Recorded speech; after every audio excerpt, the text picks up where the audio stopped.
मो घर रोसई के आपण मानक स्वागत करुच्ची।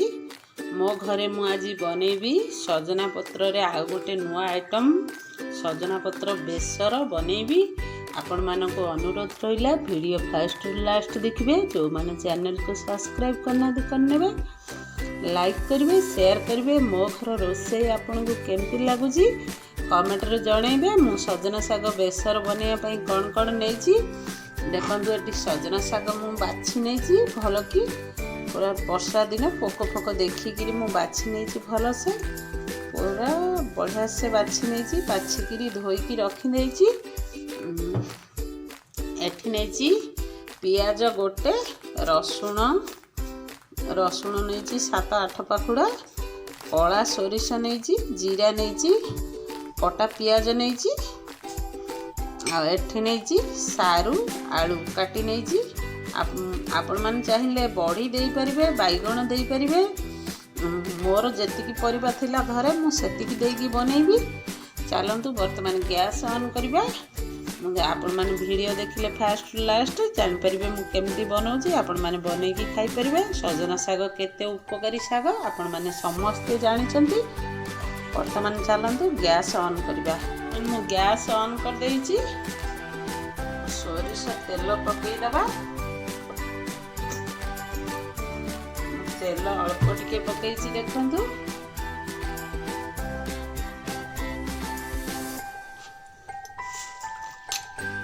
सारू आलू जो देखंतु मु केते छोट छोट पीस करिची काटिची।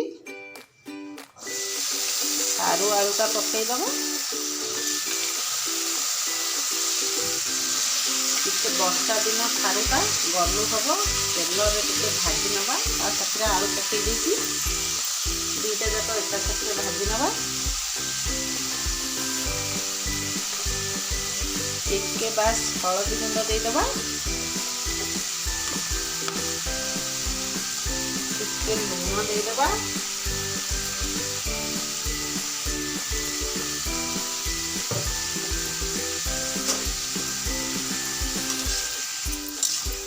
रेडी करी रखी जो मसला सेटा बर्तमान ग्राइंडिंग करी आनिबा।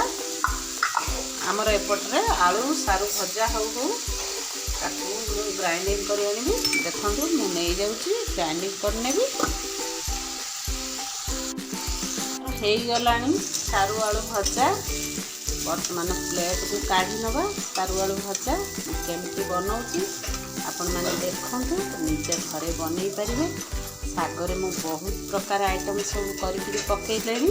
आपण मानक कोटा पसंद आसुची कि नहीं कहीपरिनी, किंतु घरे बनईकी खाँतु देखिए विभिन्न प्रकार स्वाद लगे। अलग अलग सब टेस्ट लगे। खायापाई भी डेली डेली साग भल लगे। डेली जदि आप न लगुव विभिन्न प्रकार कले अलग अलग स्वादर भल लगे। बर्तमान तेल दबा। बाहर कर नहीं आलू अल्प टिके बस तेल दबा। सागरे कम तेल देले भी चलो। अल्प टिके तेल दे दीची गरम हो गलानी। जीरा सोरिष फुटई दबा टिके।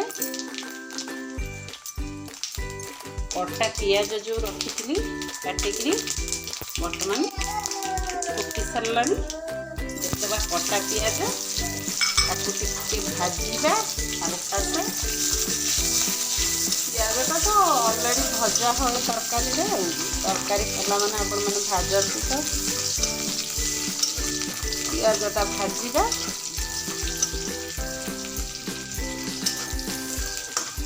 मु डेली ना डेली जहाँ हो गोटे टाइम साग खाए। जो साग हो बनैकी खाए गोटे टाइम मोर कंपलसरी साग।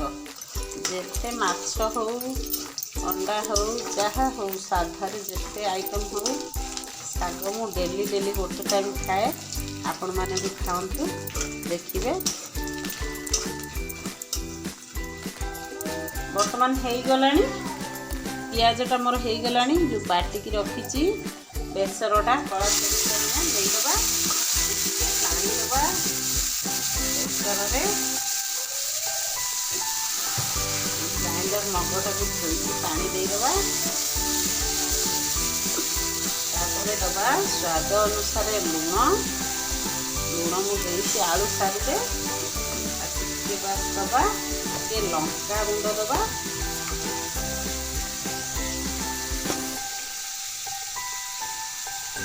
ଲଙ୍କା ଗୁଣ୍ଡ ମୁଁ ଅଳ୍ପ ଦେବି, ଅଳ୍ପ ଦେଇଛି 1/2 ଚାମଚ ଛୋଟ ଚାମଚରେ। ଟିକେ ହଳଦୀ ଦେବା,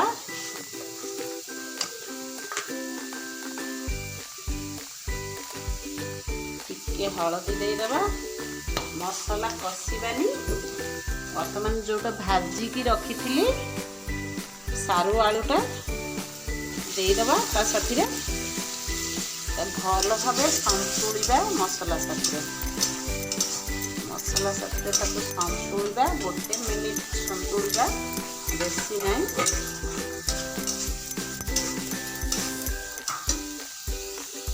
କଷି ଦେଇଛି, ହେଇଗଲାଣି। ଏବେ ଦେଇଦେବା ପାଣି। ପାଣିଟା ଆମେ ଦେବା, ଆଳୁ ସାରୁ ଦେଇଛେ ଯେମିତି ସିଝିବ ସେଇ ହିସାବରେ ପାଣିଟା ଦେବା।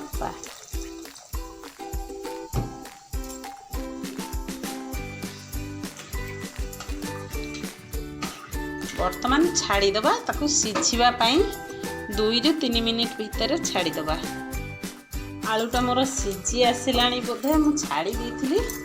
ତାର ଭିତରେ ମୁଁ ଯାଇକି ଶାଗଟା କାଟି ଆଣିଛି। ହଁ, ସିଝିଗଲାଣି। ଦେଖନ୍ତୁ ମୁଁ ଶାଗଟା ପୁରା କାଟି ଆଣିଛି। ବର୍ତ୍ତମାନ ଶାଗଟା ଦେଇଦେବା। ଶାଗଟା ଆପଣମାନେ ଦେଲାବେଳେ ଏମିତି ଛିଞ୍ଚିକି ଦେବେ, ସାଙ୍ଗେ ସାଙ୍ଗେ ଖରିକା ମାରିବେନି।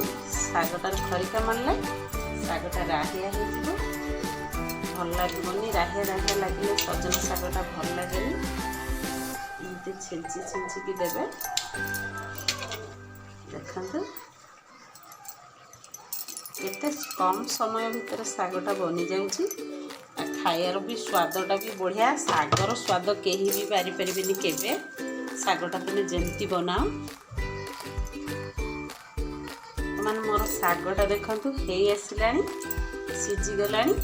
ତାକୁ ଏପଟ ସେପଟ କରିନେବା। ଦେଖନ୍ତୁ ଏପଟ ସେପଟ କରିନେବେ, ଭଲ ସେମିତି ମିଶାଇ ନେବେ। ଆଳୁ ଆଉ ସାରୁ, ସଜନା ପତ୍ର,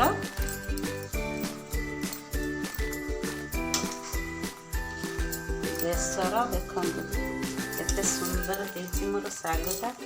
ଆପଣମାନେ ଦେଖନ୍ତୁ ଖାଲି କେତେ କମ୍ ସମୟ ଭିତରେ ଶାଗଟା ମୋର କେତେ ବଢ଼ିଆ ହେଲା। ଖାଇବାକୁ ବି ସ୍ୱାଦ ଲାଗିବ। ଯେମିତି ଟିକେ ଆଳୁ ସାରୁକୁ ଟିକେ ସଜନା ଶାଗ ସାଥିରେ ମିଶାଇ ନେବା।